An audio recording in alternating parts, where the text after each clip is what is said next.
Hello everyone, welcome back to ഒരു കഥ സിലിട്ടുമാസ് my dear സുത്തുകുട്ടികളെ. ഇന്ന് നമ്മൾ കാണാൻ പോകുന്നത് ഒരു അമേരിക്കൻ ക്രൈം ഇൻവെസ്റ്റിഗേഷൻ മൂവിയാണ്. 2009 റിലീസ് ചെയ്ത ദ ലോഡ്ജ്. പഴയകാല സീരിയൽ കില്ലർ റിപ്പറിലെ ജാക്ക് ദ റിപ്പർ അയാൾ ആരായിരുന്നുവെന്ന് ഇതുവരെ മനസ്സിലാക്കപ്പെട്ടിട്ടില്ല. അയാളെ പാത പിന്തുടരുന്ന പുതിയൊരു കില്ലർ അതാരാണെന്ന് കണ്ടുപിടിക്കാൻ പോവാണ് നമ്മുടെ ഹീറോയും ടീമും. സിനിമയുടെ കഥകൾ കേൾക്കാൻ ഇഷ്ടപ്പെടുന്ന നമ്മുടെ കൂട്ടുകാരെല്ലാവരും ചാനൽ സബ്സ്ക്രൈബ് ചെയ്തോളൂ. നമുക്കിപ്പോ ഈ കഥയിലേക്ക് കടക്കാം. ഈ സിനിമയുടെ തുടക്കത്തിൽ അമേരിക്കയിലെ തിരക്കുള്ളൊരു നഗരം. കനത്ത മഴ പെയ്തുകൊണ്ടിരിക്കുക. അതുകൊണ്ട് ഫുട്പാത്തിൽ അധികം ആൾക്കാരൊന്നുമില്ല. അവിടെ ഒരു പെൺകുട്ടി തനിയെ നടന്നു പോകുന്നുണ്ട്. അവൾക്ക് പുറകിലായി വലിയ കറുത്ത കോട്ടിട്ടൊരു മനുഷ്യൻ അവളെ പിന്തുടർന്ന് പോകുന്നു. പിന്നീട് കാണിക്കുന്നത് പോലീസുകാർക്ക് തെരുവീതിയിൽ വെച്ച് ഒരു പെണ്ണിന്റെ ജഡം കണ്ടുകിട്ടുന്നതാണ്. മൃഗീയമായി പലതവണ വെട്ടിപ്പരിക്കേൽപ്പിച്ച് ആരോ ആ പെൺകുട്ടിയെ കൊന്നിരിക്കുന്നു. പോലീസായിട്ട് വരുന്നത് സ്പൈഡർമാനിലെ വില്ലനാണ്. അദ്ദേഹമാണ് ഈ സിറ്റിയിലെ ഹോമിസൈഡ് കേസുകൾ അന്വേഷിക്കുന്നത്. കൂടെ ഒരു അസിസ്റ്റന്റും ഉണ്ട്. ഈ പെണ്ണ് ആരാണെന്ന് ചോദിക്കുമ്പോൾ അസിസ്റ്റന്റ് പറയും ഹുക്കറാണെന്ന്. ഹീറോ ബോഡി പരിശോധിക്കുന്നു. ഏതെങ്കിലും സാക്ഷികളുണ്ടോന്ന് ചോദിക്കുമ്പോൾ ആരും തന്നെ ഈ മർഡർ കണ്ടിട്ടില്ല. മഴയായതുകൊണ്ട് ഫിംഗർ പ്രിന്റ്സ് എടുക്കാനും ബുദ്ധിമുട്ടാണ്. ഈ സമയം അവിടെ നിന്ന് കട്ട് ചെയ്താൽ ഒരു പഴയ വീട്. അധികം വൃത്തിയൊന്നുമില്ല, എന്നാലും വലിയൊരു വീടാണ്. ആ വീട്ടിൽ വാടകയ്ക്ക് താമസിക്കാം എന്നൊരു ബോർഡ് വെച്ചിട്ടുണ്ട്. അവിടെ യാത്രക്കാർക്ക് പെയിൻ ഗസ്റ്റ് ആയിട്ട് താമസിക്കാം. വീട്ടുടമസ്ഥൻ നനഞ്ഞ പത്രവും എടുത്ത് വീടിനകത്തേക്ക് കയറിപ്പോകുന്നു. ഭാര്യയുണ്ട് വീടിനകത്ത്. രണ്ടുപേരും ഇരുന്ന് ബ്രേക്ക്ഫാസ്റ്റ് കഴിച്ചുകൊണ്ടിരിക്കുമ്പോൾ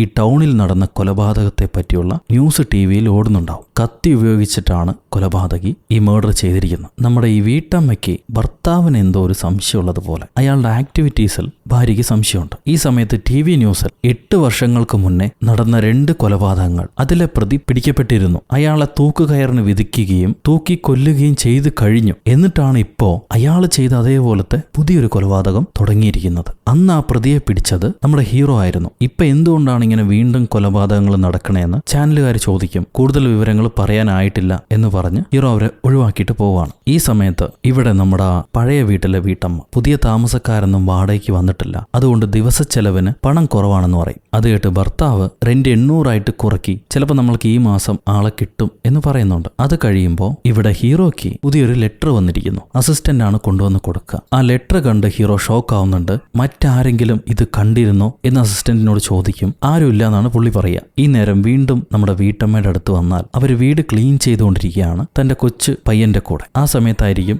സെക്യൂരിറ്റി ആയ ഭർത്താവ് ഞാൻ ജോലിക്ക് പോവുകയാണ്, നീ മരുന്ന് കഴിച്ചോളൂ, ഞാൻ വരാൻ അല്പം വൈകും എന്ന് പറയുക. അത് കേൾക്കുമ്പോൾ ഭാര്യ രാത്രി സമയങ്ങളിൽ വീട്ടിൽ വരാതെ നിങ്ങൾ എന്താ ചെയ്യണമെന്ന് ചോദിക്കുന്നുണ്ട്. അയാളൊന്നും മിണ്ടില്ല. വീണ്ടും നമ്മുടെ ഹീറോയുടെ അടുത്തേക്ക് വന്നാൽ ഹീറോയ്ക്കൊരു മോളുണ്ട്. നമ്മുടെ എല്ലാ ഇൻവെസ്റ്റിഗേഷൻ കഥയിൽ അതുപോലെ തന്നെ ഇവിടെ ഹീറോയുടെ കുടുംബത്തിലും ഒരുപാട് പ്രശ്നങ്ങളുണ്ട്. അതുകൊണ്ടാണല്ലോ ഹീറോ ആയത്. മോള് മറ്റൊരു സ്ഥലത്താണ് താമസിക്കുന്നത്. മോളോട് ഞാൻ അമ്മയെ ഇന്ന് ചെന്ന് കണ്ടോട്ടെ എന്ന് പറഞ്ഞ് അച്ഛൻ ചോദിക്കുന്നുണ്ട്. ഹീറോ മോള് പറയും അച്ഛനെ കാണുന്ന അമ്മയ്ക്ക് ഇഷ്ടമല്ല, ദയവ് ചെയ്ത് അങ്ങോട്ട് പോകരുത്, മറ്റെന്തെങ്കിലും ഉണ്ടെങ്കിൽ ചോദിക്കുമെന്ന് പറയും. അപ്പൊ അച്ഛൻ നാളെ വൈകിട്ട് നമുക്ക് ഒരുമിച്ച് ഡിന്നർ കഴിക്കാം, ഞാൻ നിന്റെ വീട്ടിലേക്ക് വരാം എന്ന് പറയുന്നുണ്ട്. ശരിയെന്ന് പറയും മോള്. കട്ട് ചെയ്താൽ ഈ പഴയ വീട്ടിലേക്ക്, നമ്മുടെ വീട്ടമ്മയുടെ പഴയ വീട്ടിലേക്ക് പുതിയൊരു താമസക്കാരൻ വരുന്നു. വലിയ കോട്ടിട്ടൊരു താമസക്കാരൻ. കാണാൻ നല്ല ഭംഗിയൊക്കെ ഉണ്ട്. അയാളെ കണ്ട ഉടനെ വീട്ടമ്മയ്ക്ക് ഇഷ്ടപ്പെടുകയും ചെയ്യും. പുള്ളിക്കാരൻ ഞാൻ ഈ ടൗണിൽ പുതിയതാ, എനിക്ക് കുറച്ച് നാൾ താമസിക്കാൻ ഒരു സ്ഥലം വേണം, നിങ്ങളെ ബോർഡ് കണ്ടു, ഇവിടെ താമസിക്കാൻ പറ്റുമോ എന്ന് ചോദിക്കും. പിന്നെന്താ, തീർച്ചയായിട്ടും വരൂ, ഞാൻ നിങ്ങൾക്ക് മുറി കാണിച്ചു തരാമെന്ന് പറഞ്ഞ് വീട്ടമ്മ അയാളെ വിളിച്ചുകൊണ്ട് പോകുന്നുണ്ട്.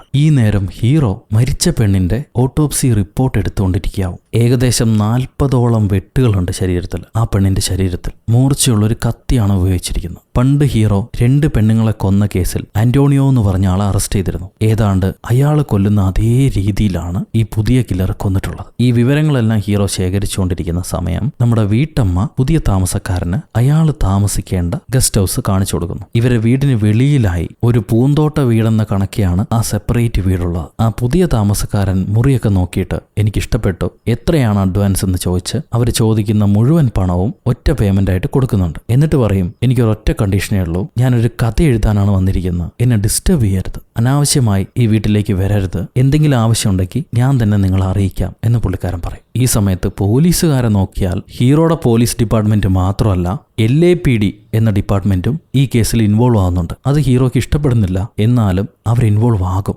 ആരായിരിക്കും ഇതാദ്യം ഇൻവെസ്റ്റിഗേറ്റ് ചെയ്ത് കണ്ടുപിടിക്കുക എന്നൊരു കോമ്പറ്റീഷൻ അവർ തമ്മിലുണ്ടാവുന്നു. ഇവിടെ വീട്ടമ്മയിലേക്ക് വന്നാൽ പുതിയ താമസക്കാരന് വേണ്ടി ചായ, കാപ്പി, മധുര പലഹാരങ്ങളൊക്കെ ആയി അതൊക്കെ ഉണ്ടാക്കിയിട്ട് ഇവർ മെല്ലെ ചെന്ന് ആ മനുഷ്യന്റെ വീടിന്റെ ഡോറും തുറന്നകത്തേക്ക് കയറും. ഉടനെ അയാൾ ദേഷ്യപ്പെടാം, ഞാൻ പറഞ്ഞിട്ടില്ല എനിക്ക് പ്രൈവസി തരണമെന്ന്, നിങ്ങൾ എന്തിനാ വന്നതെന്ന് ചോദിക്കുമ്പോൾ നിങ്ങൾ വന്നിട്ടൊന്നും കഴിച്ചില്ലല്ലോ, കാപ്പി തരാമെന്ന് വിചാരിച്ചു, ദേഷ്യപ്പെടല്ലേ, കഴിച്ചോളൂ എന്ന് പറയും. അപ്പൊ ആ താമസക്കാരൻ ആ വീട്ടിൽ തൂക്കിയിട്ടിരിക്കുന്ന പടങ്ങളൊക്കെ എടുത്ത് മാറ്റുമായിരിക്കും. എന്തിനാ അങ്ങനെ ചെയ്യണമെന്ന് ചോദിക്കുമ്പോൾ ഈ പടങ്ങളെല്ലാം എന്നെ തുറച്ചു നോക്കുന്നു, എനിക്ക് ആരും എന്നെ നോക്കുന്ന ഇഷ്ടമല്ല, തനിച്ചിരിക്കാനാണ് ഇഷ്ടം, ഞാൻ ഈ കാപ്പി കുടിച്ചോളാം, കുടിച്ചു കഴിഞ്ഞ് ഞാൻ തന്നെ ട്രേ കൊണ്ടുവന്ന് തരാം, നിങ്ങളിപ്പോൾ പൊക്കോളൂ എന്ന് പറഞ്ഞ് അയാളെ വീട്ടമ്മയെ പറഞ്ഞുവിടും. ഈ സമയം പോലീസുകാർക്ക് ഒരു വിറ്റ്നസിനെ കിട്ടിയിട്ടുണ്ട്. അന്ന് മേർഡർ നടന്ന സമയത്ത് ആ ഏരിയയിൽ നിന്നും വലിയ കറുത്ത കോട്ടിട്ട ഒരാൾ നടന്നു പോകുന്നത് ഒരു ആഫ്രിക്കൻ ബ്രദർ കണ്ടിട്ടുണ്ട്. ആളുടെ മുഖമൊന്നും കാണാൻ പറ്റിയില്ല, കോട്ടിട്ട് നടന്നു പോകുന്ന മാത്രമേ കണ്ടുള്ളൂ എന്ന് പുള്ളിക്കാരൻ പറയും. ജോലിയെല്ലാം കഴിഞ്ഞ് ഹീറോ തന്റെ മോളെ കാണാൻ വന്നിരിക്കുന്നു. രണ്ടുപേരും സമാധാനമായി സ്നേഹത്തോടെ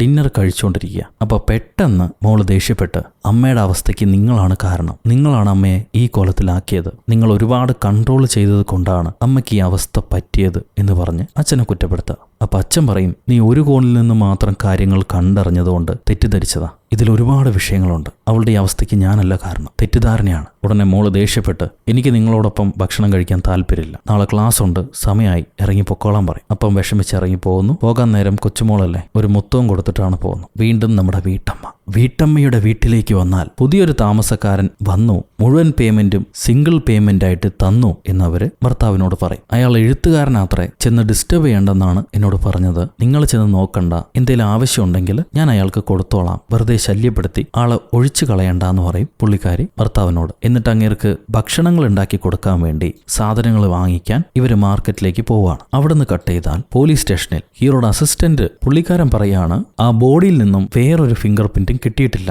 അതേപോലെ സെക്ഷൽ അസാൾട്ട് നടന്നായിട്ടും ലക്ഷണങ്ങളില്ല. കൊലപാതകത്തിന്റെ രീതി നോക്കുകയാണെങ്കിൽ ഓൾറെഡിയുള്ള ക്രിമിനൽസ് അല്ല, പുതിയ ഏതോ ഒരു നോർമൽ മനുഷ്യനാണ് ഇത് ചെയ്തിരിക്കണേ, ആ ഒരു ലക്ഷണമാണ് കാണുന്നതെന്ന് പറയും. ഈ സമയത്ത് നമ്മുടെ വീട്ടമ്മ മാർക്കറ്റിൽ നിന്ന് കുറെ സാധനങ്ങളൊക്കെ വാങ്ങിച്ച് വീട്ടിലേക്ക് എത്തി. മോനുണ്ട് വീട്ടിൽ. അവർ ഈ സാധനങ്ങളൊക്കെ ഉപയോഗിച്ച് അടിപൊളി ഒരു ഭക്ഷണം ഉണ്ടാക്കുന്നുണ്ട്. ഭർത്താവിനോട് പറയും, അത് പുതിയ താമസക്കാരന് വേണ്ടിയിട്ടുള്ളതാ, നിങ്ങൾ കഴിക്കില്ലേ. ഭർത്താവ് ഒരു കറുത്ത ബാഗുമായി ജോലിക്ക് ഇറങ്ങുന്നു. വൈകിട്ടാണ് പുള്ളിയുടെ സെക്യൂരിറ്റി ജോബ്. ഭർത്താവ് പോയി കഴിഞ്ഞാൽ ഭാര്യയും കുഞ്ഞും മാത്രമേ ഉണ്ടാവുള്ളൂ വീട്ടിൽ. രാത്രിയാകുമ്പോൾ ഈ പുതിയ താമസക്കാരൻ അയാളെ വലിയ കോട്ടുവിട്ട് എങ്ങോട്ടോ ഇറങ്ങി പോകുന്നുണ്ട്. അതേ ദിവസം രാത്രി പുതിയൊരു സ്ട്രീറ്റ് ലേഡിയെ ഒരാൾ പുറകിൽ നിന്ന് അറ്റാക്ക് ചെയ്യുന്നു. വലിച്ചുകൊണ്ട് ഈ ഗാർബേജുകളുടെ ഇടയിലിട്ടിട്ട് വെട്ടിക്കീറാണ്. കൊന്നുകളഞ്ഞു ആ പെണ്ണിനെ. പോലീസുകാർക്ക് ആ ബോഡി കിട്ടുന്നു. ഉടനെ ഒരു ഓട്ടോപ്സിക്ക് കൊണ്ടുവരും. ഇപ്രാവശ്യം ബോഡി ചെക്ക് ചെയ്തിട്ട് ഡോക്ടർ പറയാണ്, 8 വർഷങ്ങൾക്ക് മുന്നേ കൊലപാതകം ചെയ്ത ആന്റോണിയയെ പോലെയുള്ള കൊലപാതകിയല്ല ഇപ്പൊ ചെയ്തിരിക്കുന്നത്, ഓൾമോസ്റ്റ് ഐഡന്റിക്കലാണ്, അന്നത്തെ അതേ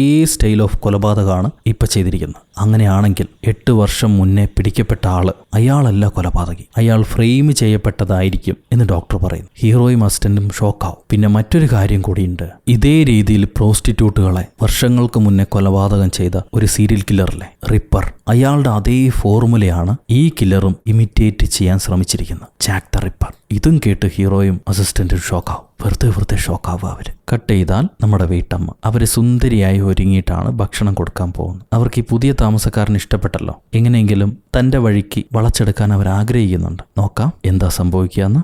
ഈ സമയത്ത് ഹീറോ പത്രക്കാർക്ക് അഭിമുഖം കൊടുത്തുകൊണ്ടിരിക്കുകയാണ്. അവര് ഹീറോ തെറ്റായ ആളെയാണ് പിടിച്ചു കൊടുത്തത്, ഒരു ഇന്നസെന്റിനെ കൊലപാതകം ചെയ്തു, നീതിന്യായ വ്യവസ്ഥയെല്ലാം തെറ്റിപ്പോയി എന്ന് പറഞ്ഞിട്ട് ഹീറോയെ ഒരുപാട് കുറ്റപ്പെടുത്തുന്നു. അവരുടെ ചോദ്യങ്ങളിൽ നിന്ന് രക്ഷപ്പെട്ടതിന് ശേഷം ഹീറോ അസിസ്റ്റന്റിനോട് പഴയ റിപ്പർ കേസിലുള്ള മുഴുവൻ വിവരങ്ങളും എത്രയും പെട്ടെന്ന് കളക്ട് ചെയ്യാൻ പറയും. അത് 1888 നടന്ന കേസാണ്, ഒരുപാട് പഴയ കേസാണ്. അങ്ങനെ അസിസ്റ്റന്റിനെ പറഞ്ഞു വിട്ടതിന് ശേഷം ഹീറോ തന്റെ ഭാര്യയെ കാണാൻ വരികയാണ് ഒരു മാനസിക ആശുപത്രിയിൽ. അവിടെ തനിച്ചൊരു മുറിയിലായിരിക്കും അവർ അഡ്മിറ്റ് ചെയ്തിട്ടുണ്ടാവുക. ഭാര്യ ആത്മഹത്യക്ക് ശ്രമിച്ചിരുന്നു, ചില മാനസിക ബുദ്ധിമുട്ടുകളുണ്ട്, അതുകൊണ്ടാണ് ഇപ്പോൾ ആശുപത്രിയിൽ അഡ്മിറ്റ് ആക്കിയിരിക്കുന്നത്. അവരുടെ കുടുംബ വിവരങ്ങൾ കൂടുതലായിട്ട് പറയുന്നില്ല. എന്തായാലും ഭാര്യയ്ക്ക് ഭർത്താവിന് ഇഷ്ടമല്ല, എന്നെ കാണാൻ വരണ്ട, എനിക്ക് നിങ്ങളെ കാണുന്ന ഇഷ്ടമല്ല എന്ന് പറഞ്ഞിട്ട് ഭാര്യ ഹീറോയോട് ഇറങ്ങിപ്പോകാൻ പറയും. പുള്ളിക്കാരൻ വിഷമത്തോടെ അവിടുന്ന് ഇറങ്ങിപ്പോകുന്നു. ഈ നേരം നമ്മുടെ പഴയ വീട്ടിൽ അവിടെ പുതിയ താമസക്കാരൻ ഭക്ഷണം കഴിച്ച് ട്രേ തിരിച്ചു കൊണ്ടുവന്ന് വീട്ടമ്മയ്ക്ക് കൊടുക്കുന്നു. ഈ ട്രേ വാങ്ങിച്ചതിന് ശേഷം കാപ്പി കുടിക്കാൻ ഇരിക്കാൻ പറഞ്ഞിട്ട് വീട്ടമ്മ ചോദിക്കും, ചോദിക്കും, രാത്രി നിങ്ങൾ എങ്ങോട്ടാണ് പോയതെന്ന്. അയാൾക്ക് ആ ചോദ്യം ഇഷ്ടപ്പെട്ടില്ല. പുള്ളിക്കാരൻ ദേഷ്യപ്പെട്ട്,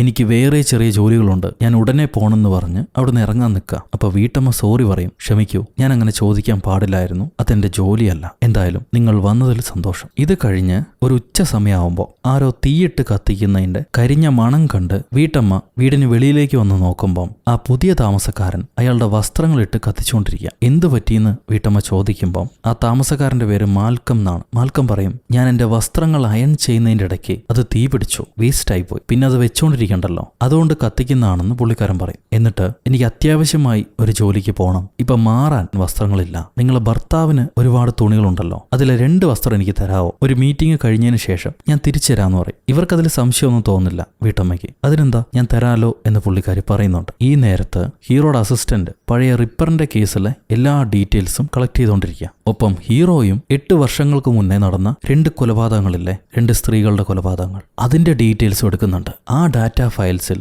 ഒരു പഴയ ലെറ്റർ ഉണ്ടാവും. അത് ഹീറോ ആരും അറിയാതെ എടുത്തു വെക്കുന്നു. പണ്ട് റിപ്പറും ഇതേപോലുള്ള കത്തുകൾ കൊലപാതകങ്ങൾ കഴിഞ്ഞ് ഇത് അന്വേഷിക്കുന്ന ആൾക്കാർക്ക് അയച്ചു കൊടുത്തിട്ടുണ്ട്. ഈ സമയത്ത് LAPD അവർ ഈ കേസ് അന്വേഷിച്ച് 8 വർഷങ്ങൾക്ക് മുന്നത്തെ കേസിലെ ഡീറ്റെയിൽസ് എടുക്കാൻ വരുമ്പോൾ അതുമായിട്ട് ഹീറോ കടന്നു കളഞ്ഞു. ആ ഡീറ്റെയിൽസുമായിട്ട് അതിൽ LAPDക്ക് ഹീറോയോട് അതിയായ ദേഷ്യമുണ്ട്. ഇത് കഴിഞ്ഞ് ഹീറോ കൊലപാതകിയുടെ സ്വഭാവ റിപ്പോർട്ട് എടുക്കാൻ പോവാണ്. ഈ കൊലപാതകികളെയൊക്കെ കണ്ടുപിടിക്കുന്നതിന് മുന്നേ ഏകദേശം എന്ത് സ്വഭാവമുള്ള ആൾക്കാരായിരിക്കും എന്നുള്ളത് ഈ മേർഡർ വെച്ച്, വിക്ടിംസിന്റെ ബോഡിയൊക്കെ വെച്ച്, ആ കൊല നടന്ന സ്ഥലം, സാഹചര്യം, ഇതൊക്കെ വെച്ച് ഒരു കണക്കുകൂട്ടലുകൾ ഇതിൽ പാടവമുള്ള ആൾക്കാർ പോലീസിനെ അറിയിക്കും. ഒരു ഏകദേശ ബയോഡാറ്റ. അതാണ് ഇപ്പൊ ഹീറോ വാങ്ങിക്കാൻ വന്നിരിക്കുന്നത്. ഒരു FBI ലേഡി ആയിരിക്കും കൊലപാതകിയുടെ ഡീറ്റെയിൽസ് കൊടുക്കുക. സൈക്കോട്ടിക് ഇഷ്യൂ ഉള്ള ആരെങ്കിലും ആയിരിക്കണം ഇങ്ങനെ ചെയ്തിട്ടുണ്ടാവുക. അവർക്ക് ചൈൽഡ് ട്രോമയോ ബൈപ്പോളാർ ഡിസീസോ സൈക്കിക് ഡിസീസോ എന്തെങ്കിലും ഉണ്ടാവണം. ഇവര് തുടർച്ചയായി കൊലപാതകം ചെയ്യുന്ന ആൾക്കാരല്ല. ഇപ്പൊ ഇയാള് റിപ്പറിനെയാണ് റോൾ മോഡലായി എടുത്തിരിക്കുന്നത്. അയാൾ ചെയ്ത അതേപോലുള്ള കൊലപാതകങ്ങൾ ചെയ്യും, പിന്നീട് കുറെ കാലത്തേക്ക് ഓഫായി പോകും. വർഷങ്ങൾ കഴിഞ്ഞാൽ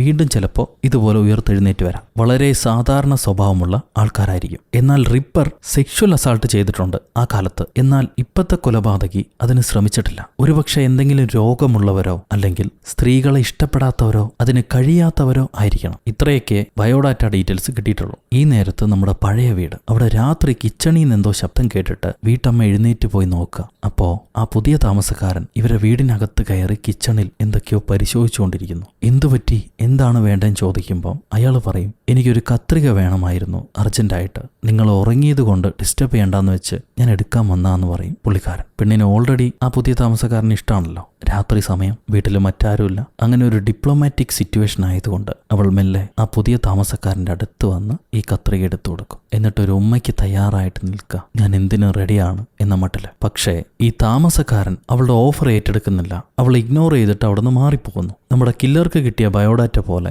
ഇയാൾക്ക് സ്ത്രീകളിൽ താല്പര്യമില്ലാത്തതുപോലെയാണ് തോന്നുന്നത്. അല്ലെങ്കിൽ മാന്യനായിരിക്കണം, നമ്മുടെ കഥ പറയുന്ന ആളെയൊക്കെ പോലെ. തന്നോട് എന്തുകൊണ്ട് താല്പര്യം കാണിച്ചില്ല എന്ന സംശയത്തിൽ വീട്ടമ്മ പുതിയ താമസക്കാരനാണെങ്കിൽ എപ്പോഴും പോലെ കറുത്ത കോട്ടിട്ട് രാത്രി വീട്ടിൽ നിന്ന് ഇറങ്ങിപ്പോവാണ്. ഈ നേരം ടൗണിൽ ഇപ്രാവശ്യം 2 പെണ്ണുങ്ങൾ, 2 സ്ട്രീറ്റ് ലേഡികൾ ആളില്ലാ പാതയോരങ്ങളിലൂടെ നടന്നു പോകുന്നു പുതിയ കസ്റ്റമേഴ്സിന് വേണ്ടി. അവർക്ക് പുറകിലായി മൂർച്ചയുള്ള കത്തി കൊണ്ട് ഒരു മനുഷ്യൻ ചെല്ലുന്നുണ്ട്. പണ്ട് റിപ്പർ കൊലപാതകത്തിലും ഇതേപോലെ ഇരട്ട മർഡർ ഉണ്ടായിരുന്നു. സെയിം ഇപ്രാവശ്യവും 2 പെണ്ണുങ്ങളെ ടാർഗറ്റ് ചെയ്ത് കില്ലർ കൊന്നിട്ടുണ്ട്. അധികം വൈകാതെ പോലീസിന് ഇൻഫർമേഷൻ കിട്ടി. അവർ സ്പോട്ടിലേക്ക് വന്നു. 2 പെണ്ണുങ്ങൾ മൃഗീയമായി കത്തിയാൽ വരിഞ്ഞു കയറി കൊല ചെയ്യപ്പെട്ട് കിടക്കുന്നു. നമ്മുടെ അസിസ്റ്റന്റ് പറയും, പഴയ റിപ്പർ കേസിൽ ഇതേപോലൊരു കൊലപാതകമുണ്ട്. ഇത്രയും നാൾ കിട്ടാത്ത ഒരു തുമ്പ് ഈ കൊലപാതകത്തിൽ പോലീസുകാർക്ക് കിട്ടിയിട്ടുണ്ട്. കൊലപാതകിയുടെ ഫുട് പ്രിന്റ്. സംഭവം രക്തത്തിലൂടെ കാല് വെച്ചപ്പം അയാളുടെ ഷൂ പ്രിന്റ് റോഡിൽ പതിഞ്ഞതായിട്ട് കാണാം. ഏകദേശം 10 സൈസാണ്. ഹീറോ ഉടനെ ചുറ്റിലും പരിശോധിച്ച് ഒരു വേസ്റ്റ് ബാസ്ക്കറ്റ് കണ്ടുപിടിക്കും. അതിൽ ചോര കൊണ്ട് ബാറ്റി എന്ന് എഴുതിയിട്ടുണ്ട്. പണ്ടത്തെ റിപ്പർ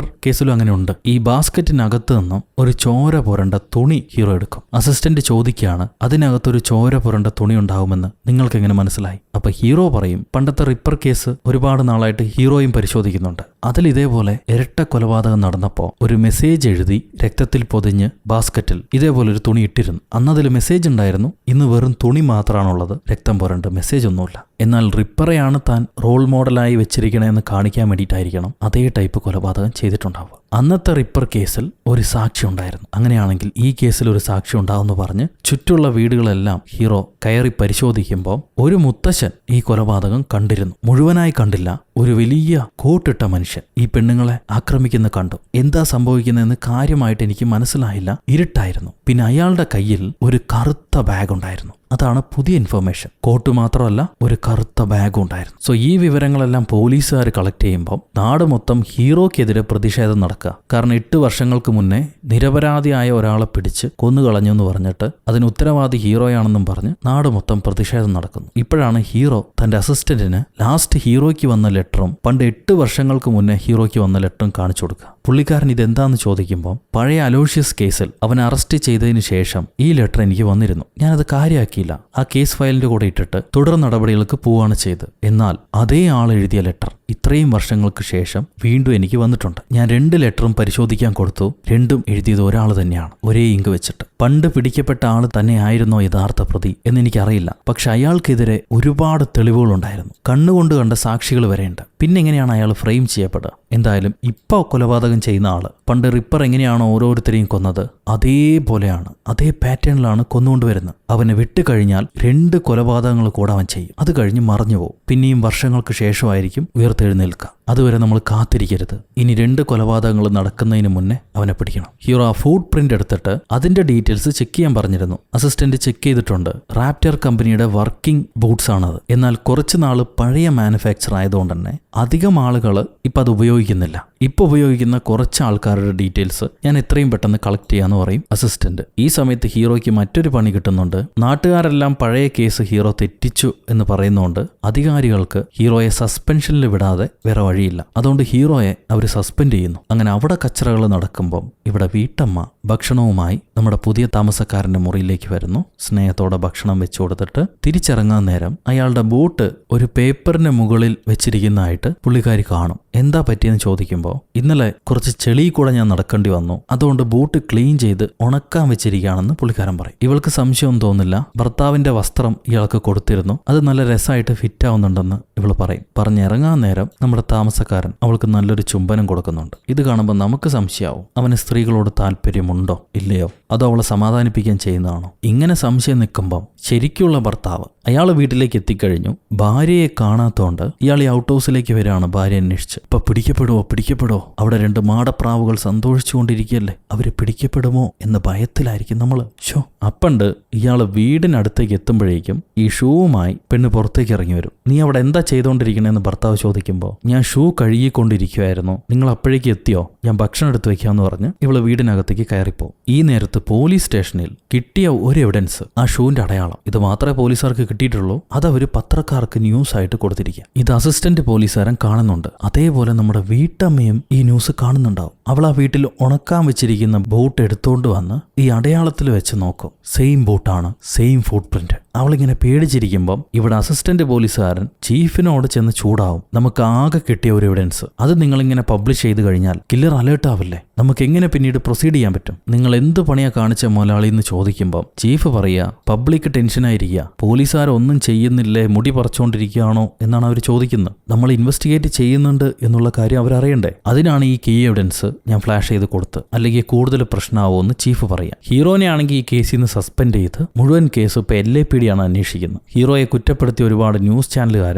പുറകെ ചെല്ലുന്നുണ്ടാവും. ഈ സമയത്ത് വീട്ടമ്മ തന്റെ ഭർത്താവിനോട് എനിക്കൊരു പ്രധാനപ്പെട്ട കാര്യം പറയാനുണ്ട്, നമ്മുടെ താമസക്കാരൻ മാൽക്കമില്ലേ അയാളെ കുറിച്ചിട്ടാണ്. ഭർത്താവ് ഇത് കേൾക്കാൻ തയ്യാറാവില്ല. എനിക്ക് ആരെ കുറിച്ചും കേൾക്കണ്ട, നീ അവിടെ താമസക്കാരനുണ്ടെന്ന് പറയുന്നു, പക്ഷെ ഞാൻ കണ്ടിട്ടില്ല, എനിക്ക് കാണിച്ച. അവള് പറയും അയാൾ ഇപ്പൊ വെളിയിൽ പോയിരിക്കുക, അവിടെ ഉണ്ട്, അയാളെ പറ്റിയിട്ടാണ് എനിക്ക് പറയാനുള്ളത്, നീ ആദ്യം ആളെ കാണിച്ചാടിയെന്ന് പറഞ്ഞ് ഭർത്താവ് അവളെ വിളിച്ചോണ്ട് വന്ന് ഈ ഗസ്റ്റ് ഹൗസ് തുറന്ന് കാണിക്കും. അതിനകത്ത് ആരുമില്ല. ഇതിനകത്ത് ആരുമില്ലല്ലോ, പിന്നെ ആരെക്കുറിച്ചാണ് നീ പറഞ്ഞത്, നിനക്ക് പ്രാന്താണോടി, ആളെ പറഞ്ഞു പറ്റിക്കുന്നോ, ഇല്ലാത്ത ആളുണ്ടെന്ന് പറഞ്ഞ് ആളെ പൊട്ടനാക്കുന്നോ, ഇനി മേലി എന്നോട് ഈ കാര്യം പറഞ്ഞു പോകരുതെന്നും പറഞ്ഞ് ഏറ്റവും ദേഷ്യപ്പെട്ടു പോകുന്നു. ഇവളാണെങ്കിൽ അയാൾ പുറത്തു പോയിരിക്കുക എന്ന് പറയുന്നുണ്ട്. എന്തായാലും അവിടെ ആ വിഷയം നിൽക്കെ ഇവിടെ പോലീസുകാരന് ഇവർക്ക് കിട്ടിയ ഇൻഫർമേഷൻസ് എല്ലാം വെച്ചിട്ട് സംശയപ്പെടുന്ന സസ്പെക്റ്റുകൾ അതാരൊക്കെയാണ് അതിനൊരു ലിസ്റ്റ് ഉണ്ടാക്കിയിട്ടുണ്ട്. ഈ കൊലപാതകം നടന്ന ഏരിയയിലുള്ള പ്രധാനപ്പെട്ട ആ സമയത്ത് അതിലൂടെ പാസ് ചെയ്തു പോയ ആൾക്കാർ, ഈ ബൂട്ടുമായിട്ട് മാച്ചുള്ള ആൾക്കാർ, സാക്ഷികൾ കണ്ട ആൾക്കാർ, ഇവരെയൊക്കെ വെച്ച് ഒരു ലിസ്റ്റ് തയ്യാറാക്കിയിട്ടുണ്ട്. അതിൽ ഹീറോയുടെ പേരും കാണും. അസിസ്റ്റന്റ് ടെൻഷനായി ചീഫിനെ വിളിച്ച് ചോദിക്കുക, നിങ്ങളെന്താ ഹീറോയുടെ പേര് ഇതിനകത്ത് വെച്ചിരിക്കുന്നത്? അപ്പൊ ചീഫ് പറയും ഒരുപാട് കാലമായി റിപ്പറിന്റെ കേസുമായിട്ട് അതിന്റെ ഇൻഫർമേഷനുകളെല്ലാം ഹീറോ പരിശോധിച്ചുകൊണ്ട് നടക്കുക, അവന്റെ തലയിൽ മൊത്തം റിപ്പറിന്റെ കേസാ, മാത്രമല്ല കുടുംബത്ത് പ്രശ്നം, മാനസിക രോഗിയായ ഭാര്യ, വീട്ടിൽ നിന്ന് പിണങ്ങിപ്പോയ മോള്, ഇതെല്ലാം കാരണം അവന് സൈക്കിക് ഇഷ്യൂസും ഉണ്ട്. വളരെ കോൺഫിഡൻഷ്യൽ ആയിട്ടുള്ള പല ഇൻഫർമേഷൻസും അവൻ കട്ടെടുത്തിട്ട് പോവുകയും ചെയ്തു. അതുകൊണ്ട് അവനെയും സംശയം ഉണ്ടെന്ന് പറയും ചീഫ്. ഇത് കേട്ട അസിസ്റ്റന്റ്, ഭാര്യ പിണങ്ങിപ്പോയി, കുഞ്ഞ് പിരിഞ്ഞു പോയി എന്ന് പറഞ്ഞിട്ട് ഒരാളെ കുറ്റവാളിയാക്കണമെങ്കിൽ ഈ അമേരിക്കയിൽ 90% ആൾക്കാരെയും കുറ്റവാളിയാക്കണം. നിങ്ങൾ എന്തൊക്കെയായി പറയുന്നു? അപ്പൊ ചീഫ് പറയും, നിനക്ക് അവനോട് സ്നേഹം ഉണ്ടെങ്കിൽ ഒരു കാര്യം ചെയ്യും, അവന്റെ കൂടെ തന്നെ നിന്നിട്ട് അവനെ പരിശോധിക്കും. അവൻ കുറ്റവാളി അല്ലെന്ന് പറയും, ഞങ്ങൾ അംഗീകരിച്ചോളാം. ഇപ്പം എന്തായാലും ലിസ്റ്റിൽ അവന്റെ പേരുണ്ടെന്ന് പറയും ചീഫ്. അസിസ്റ്റന്റ് അത് കാര്യമാക്കുന്നില്ല. ഹീറോ സസ്പെൻഷനിലാണെങ്കിലും ഈ കേസ് അന്വേഷിച്ചുകൊണ്ടിരിക്കുക. അവര് റിപ്പറിന്റെ പഴയ എവിഡൻസും കാര്യങ്ങളും സൂക്ഷിച്ചിരിക്കുന്ന ഒരു മ്യൂസിയത്തിലേക്ക് ചെല്ലും. അവിടുത്തെ മുത്തശ്ശന് ജാക്ക് ദ റിപ്പറെ കുറിച്ച് കൂടുതൽ കാര്യങ്ങൾ അറിയാം. പണ്ടത്തെ റിപ്പർ. അന്ന് സംശയിക്കപ്പെട്ട 3-4 പേരുണ്ട്. ക്ലോസ്കി, മെഡിക്കൽ സ്റ്റുഡന്റ്, ലീഷ്മിറ്റ്, പിന്നെ ഒരു ബുച്ചർ, അതേപോലെ ഒരു ബാർബർ. ഇവരൊക്കെയായിരുന്നു സംശയത്തിലുണ്ടായിരുന്നത്. പക്ഷെ തെളിവുണ്ടായിരുന്നില്ല ആരാണ് യഥാർത്ഥ പ്രതിയെന്ന്. ആ ബാർബർ ആണെന്ന് പലരും പറയുന്നുണ്ട്. ഇതിൽ റിപ്പറിന്റെ കയ്യിലും പഴയ റിപ്പറിന്റെ കയ്യിലും ഒരു കറുത്ത ബാഗ് ഉണ്ടായിരുന്നു. ഇത്രയും വിവരങ്ങളാണ് നമ്മുടെ മുത്തശ്ശന്റെ ഇന്ന് കിട്ടുക. ആ കറുത്ത ബാഗിനെ കുറിച്ച് ആലോചിച്ചാൽ വീട്ടമ്മയുടെ ഭർത്താവ് സെക്യൂരിറ്റി ഗാർഡിനും ഒരു കറുത്ത ബാഗുണ്ട്. നമ്മളെ മൊത്തത്തിൽ കൺഫ്യൂസ് ആക്കുകയാണ് ഇവര്. പ്രതിനെ മനസ്സിലാവുമ്പോൾ ഒന്നുകൂടെ തല പൊട്ടിക്കോളും. ഇപ്പൊ ഹീറോയും അസിസ്റ്റന്റും കൂടെ അവര് സസ്പെക്റ്റുകളുടെ ഒരു ലിസ്റ്റ് ഇട്ടിട്ടില്ലേ, അതിൽ ഓരോരുത്തരെയായിട്ട് ചെന്ന് ഇൻവെസ്റ്റിഗേറ്റ് ചെയ്യാണ്. ആദ്യത്തെ ആള് തന്നെ മരണപ്പെട്ടു എന്നായിരിക്കും കിട്ടുക വിവരം. അത് നല്ലൊരു അലിബയാണ്, മരണപ്പെടുന്നു, പിന്നെ ചോദിക്കേണ്ട ആവശ്യമില്ലല്ലോ. പിന്നെ അടുത്തത് ഈ 2 കൊലപാതകങ്ങൾ നടന്ന ജിമ്മിനടുത്ത് താമസിക്കുന്ന ആൾക്കാർ. അതിൽ പ്രൊഫൈലിന് ചേർന്ന ആൾ ആരാണെന്ന് വെച്ചാൽ നമ്മുടെ വീട്ടമ്മയുടെ ഭർത്താവാ. അവരുടെ വീട്ടിലേക്കായിരിക്കും പോലീസുകാരടുത്ത് പോകുന്നത്. വീട്ടിൽ ചെന്ന് കതക് മുട്ടിയിട്ട്, നിങ്ങളെ ഭർത്താവ് വീട്ടിലുണ്ടോ, ഞങ്ങൾക്ക് സംസാരിക്കണം എന്ന് പറയുമ്പോൾ അവള് പറയും, പുള്ളിക്കാരൻ പുറത്തു പോയിരിക്കുക, വർക്കിലാണ്, നാളെയേ വരുള്ളൂ എന്ന്. അപ്പൊ ഇവര് അധിക സമയമൊന്നും ആവില്ല, ഞങ്ങൾ 1-2 കാര്യങ്ങൾ നിങ്ങളോട് ചോദിച്ചോട്ടെ, വീടിനകത്തേക്ക് വന്നോട്ടെ എന്ന് ചോദിക്കും. ഇവര് വീടിനകത്ത് ചെന്ന് കയറുന്നു. ഭർത്താവ് എവിടെയാണ് ജോലി ചെയ്യുന്നത്, എന്താണ് അഡ്രസ്സ്, എപ്പോഴാണ് വരിക പോവുക, ഇതൊക്കെ ചോദിക്കുന്നുണ്ട്. അവൾ എല്ലാത്തിനും ഉത്തരം പറയും. ഇവർ ഔട്ട് ഹൗസ് കണ്ടിട്ട് അവിടെ എന്താണുള്ളതെന്ന് ഹീറോ ചോദിക്കുമ്പോൾ വീട്ടമ്മ പറയണം, അവിടെ ഒന്നുമില്ല, ഒരു എക്സ്ട്രാ റൂം പണിത് വെച്ചെന്നേ ഉള്ളൂ, ഞങ്ങളുടെ സാധനങ്ങൾ സൂക്ഷിക്കാൻ, അവിടെ മറ്റൊന്നുമില്ല എന്ന് പറയും. എന്നാൽ ഞങ്ങൾക്കൊന്ന് കാണാൻ പറ്റുമോ എന്ന് ചോദിക്കുമ്പോൾ ഇവള് കൊണ്ടുപോയി കാണിക്കുന്നുണ്ട്. ആ മുറിക്കകത്തൊരു വലിയ കറുത്ത കോട്ട് കിടപ്പുണ്ടാവും. മറ്റാരെങ്കിലും താമസിച്ചതിന്റെ അടയാളങ്ങളൊന്നുമില്ല. ഞങ്ങളൊരു സംശയത്തിന്റെ പുറത്താണ് വന്നത്, ബുദ്ധിമുട്ടിച്ചിട്ടുണ്ടെങ്കിൽ ക്ഷമിക്കണം, ഞങ്ങൾ ഇറങ്ങട്ടെ എന്ന് പറഞ്ഞ് ഹീറോയും കൂട്ടുകാരനും അവിടുന്ന് ഇറങ്ങുന്നു. പക്ഷെ ഇറങ്ങാൻ നേരം പുള്ളിക്കാരൻ അസിസ്റ്റന്റിനോട് പറയുന്നുണ്ട്, ആ ലേഡി എന്തോ മറയ്ക്കുന്നുണ്ട്, അവളുടെ ആക്ടിവിറ്റീസിൽ എന്തോ കുഴപ്പമുണ്ട്, നീ ഒരു സെർച്ച് വാറന്റ് ഒപ്പിച്ചിട്ട് പോവാ, നമുക്ക് ഇവരുടെ വീട് ഫുള്ളായിട്ട് സെർച്ച് ചെയ്യണമെന്ന് പറയും. ഇപ്പൊ നമ്മുടെ വീട്ടമ്മയാണെങ്കിൽ പേടിച്ച് വിറച്ച് ആ വീട്ടിലുള്ള കൈരേഖകൾ മൊത്തം അടിച്ചു തുടച്ച് വൃത്തിയാക്കുന്നുണ്ട്. സ്വന്തം വീട്ടിലെ വൃത്തിയാക്കിയതിന് ശേഷം അവർ ഈ ഗസ്റ്റ് ഹൗസിലേക്ക് ചെല്ലും, അവിടെയും വൃത്തിയാക്കുന്നു. ഈ സമയത്ത് ഹീറോയും അസിസ്റ്റന്റും കൂടെ വീട്ടമ്മയുടെ ഭർത്താവ് ജോലി ചെയ്യുന്ന സെക്യൂരിറ്റി ഡിപ്പാർട്ട്മെന്റിലേക്ക് ചെല്ലുന്നു. അവിടെ നിന്ന് പുള്ളിക്കാരൻ ഈ പ്രത്യേക ദിനത്തിൽ കൊല നടക്കുന്ന സമയത്ത് അവിടെ ഉണ്ടായിരുന്നോ, പുറത്തേക്ക് എവിടെയെങ്കിലും പോയോ എന്നുള്ള ഡീറ്റെയിൽസ് കളക്ട് ചെയ്യുക. അപ്പൊ ഇവിടെ വീട്ടമ്മ ഗസ്റ്റ് ഹൗസിനകത്ത് കബേർഡിൽ നിന്നും ചുവന്ന നിറത്തിലുള്ള രക്തം പോലെ എന്തോ ഒന്ന് ഒഴുകുന്നു കാണും. അത് കണ്ട് അവർ പേടിച്ച് നിൽക്കുമ്പോൾ തെരുവിൽ മറ്റൊരു കൊലപാതകം നടക്കുന്നുണ്ട്. അധികം വൈകാതെ പോലീസുകാർക്ക് ഇൻഫർമേഷൻ കിട്ടി. പണ്ടത്തെ റിപ്പറിന്റെ 7 കൊലപാതകത്തിൽ ഇപ്പോ ഇവിടെ 6ാമത്തെ കൊലപാതകവും നടന്നു കഴിഞ്ഞു. ഇനി ഒരു കൊലപാതകം കൂടിയേ ബാക്കിയുള്ളൂ. അതും കൂടെ കഴിഞ്ഞാൽ റിപ്പറെ അരിച്ചു പെറുക്കിയാലും കിട്ടില്ല.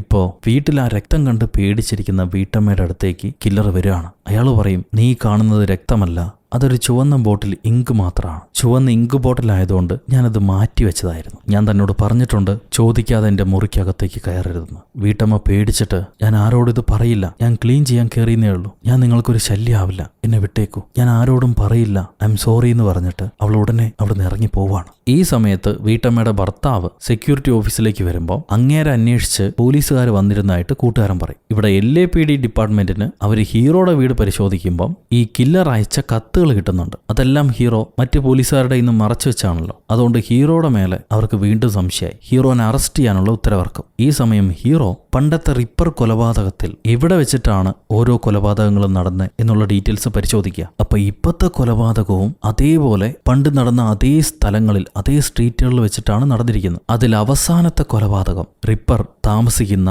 ആ സ്ഥലത്തെ ലാൻഡ് ലേഡിയാണ് പുള്ളിക്കാരൻ കൊന്നത്. ആ ലാൻഡ് ലേഡിയുമായിട്ട് ഇയാൾക്കൊരു അഫയർ ഉണ്ടായിരുന്നു. ഈ ലാൻഡ് ലേഡി മരിച്ചതുകൊണ്ട് തന്നെ റിപ്പർ ആരാണെന്ന് പുള്ളിക്കാരിയോട് ചോദിക്കാൻ പറ്റില്ലല്ലോ. സോ അവസാന കൊലപാതകം ലാൻഡ് ലേഡിയാണ്. ഇതിങ്ങനെ ഹീറോ പരിശോധിച്ചുകൊണ്ടിരിക്കുന്ന സമയത്ത് നമ്മുടെ പുതിയ താമസക്കാരൻ വീട്ടമ്മയുടെ കിച്ചണിലേക്ക് വരുന്നു. അവിടെ അവരുണ്ട്. പിന്നെ ലാസ്റ്റ് കൊലപാതകത്തിൽ വേസ്റ്റ് ബിന്നിൽ ബാറ്റി എന്ന് എഴുതി വെച്ചിട്ടുണ്ടായിരുന്നില്ലേ, അത് ബാറ്റി സ്ട്രീറ്റ് ക്ലബിനെയാണ് ഉദ്ദേശിക്കുന്നത്. അവിടെ വെച്ചാണ് എപ്പോഴാണ് കൊലപാതകം ഉണ്ടായത്? അതും അവരുടെ വീട്ടിൽ വെച്ച് തന്നെ. ഇവിടെ താമസക്കാരൻ ലാൻഡ് ലേഡിയുടെ അടുത്തേക്ക് വരുമ്പോൾ, എന്നെ ഒന്നും ചെയ്യരുതേ, ഞാൻ ആരോടും ഒന്നും പറയില്ല എന്ന് ഇവള് പറയുന്നുണ്ടാവും. ഈ സമയത്ത് ഹീറോ അസിസ്റ്റന്റിനെ ചെന്ന് കണ്ടിട്ട് ഇനി ഒരൊറ്റ കൊലപാതകം മാത്രമേ ബാക്കിയുള്ളൂ, അത് കഴിഞ്ഞാൽ പിന്നെ അവൻ അരിച്ചു പറിക്കാനും കിട്ടില്ല, ബാറ്റി സ്ട്രീറ്റ് ക്ലബിന് അടുത്ത് വെച്ചിട്ടായിരിക്കും അടുത്ത കൊലപാതകം നടക്കാൻ പോകുന്നത്, അതും ഇന്ന് തന്നെ നടക്കും, നീ എന്റെ കൂടെ വരുന്നുണ്ടെങ്കിൽ വാ, അല്ലെങ്കിൽ ഞാൻ ഒറ്റയ്ക്ക് ചെന്ന് അവനെ പിടിക്കാൻ പോവാന്ന് പറഞ്ഞിട്ട് ഹീറോ ഇറങ്ങാണ്. അസിസ്റ്റന്റും കൂടെ തന്നെ ചെല്ലും. ഇവരാദ്യം ആ സ്ട്രീറ്റിൽ തന്നെയുള്ള നമ്മുടെ വീട്ടമ്മയുടെ ഗസ്റ്റ് ഹൗസ് ഇല്ലേ, അത് പരിശോധിപ്പിക്കാൻ പറയുന്നുണ്ട്. എന്നാൽ ആ മുറി പരിശോധിക്കുമ്പോൾ വീട്ടമ്മയുടെ കൈവിരൽ അടയാളം അല്ലാതെ മറ്റൊന്നും ആ മുറിക്കകത്തില്ല. ഇവള് ചുവന്ന രക്തം പോലൊരു സംഭവം കണ്ടില്ലേ, ആ കബോർഡ് പരിശോധിക്കുമ്പോൾ ചുവന്ന ഇങ്ക് തന്നെയാണ്, രക്തമൊന്നുമല്ല അത്. എന്നാൽ അതേ കബോർഡിനകത്ത് ഒരു മാപ്പുണ്ട്. പോലീസുകാർക്ക് ഏകദേശം കൺഫേമായി വീട്ടമ്മയുടെ ഭർത്താവായിരിക്കണം കുറ്റക്കാരൻ. ഇവർ അയാളെ പിടിക്കാൻ വേണ്ടിയിട്ട് കുറച്ച് പോലീസുകാരെ അയാളുടെ സെക്യൂരിറ്റി ഓഫീസിലേക്ക് വിടുന്നുണ്ട്. അതേ സമയത്ത് ഹീറോയെ നേരത്തെ തന്നെ അറസ്റ്റ് ചെയ്യാൻ ഓർഡർ ഇട്ടതുകൊണ്ട് അങ്ങേര് കുഴപ്പമൊന്നും ഉണ്ടാക്കാതിരിക്കാൻ വേണ്ടി പുള്ളിക്കാരനെയും പിടിച്ചിവര് ടാഗ് കെട്ടി ലോക്ക് ചെയ്യുന്നുണ്ട്. ഈ സമയത്ത് ചീഫിനൊരു കോൾ വരും. സെക്യൂരിറ്റി ഗാർഡ് അവിടെ നിന്ന് ഇറങ്ങിപ്പോയി. ഓഫീസിൽ നിന്ന് ഇറങ്ങിപ്പോയതിനു ശേഷം എവിടെയാണ് പോയതെന്ന് ആർക്കും അറിയില്ല. അയാൾ മിസ്സിങ്ങാ. ഇപ്പൊ ഇവിടെ ഹീറോയുടെ മോള് അവൾ ആരെയോ കാണാൻ വേണ്ടി രാത്രി മുറിയിൽ നിന്ന് ഇറങ്ങി പോകുന്നുണ്ട്. അടുത്തുള്ള താമസക്കാരനോട് താൻ ക്ലബിലേക്കാണ് പോകുന്നത്, ഒരു കൂട്ടുകാരനെ കാണാനുണ്ടെന്ന് പറഞ്ഞിട്ടാണ് പുള്ളിക്കാരി പോവുക. ഇവളെ പുറകെ ആരോ ചെല്ലുന്നുണ്ടാവും ഒളിച്ചും പാത്തും. ആ സമയത്ത് ഹീറോ തന്റെ കൈ കെട്ടിവെച്ചിരിക്കുകയാണ്. ആ കെട്ടിയ പാടെ തന്നെ മാപ്പ് പരിശോധിക്കുമ്പോൾ അതിൽ ഡോട്ട് മാർക്ക് ചെയ്ത സ്ഥലത്താണ് പണ്ടും കൊലപാതകങ്ങൾ നടന്നത്,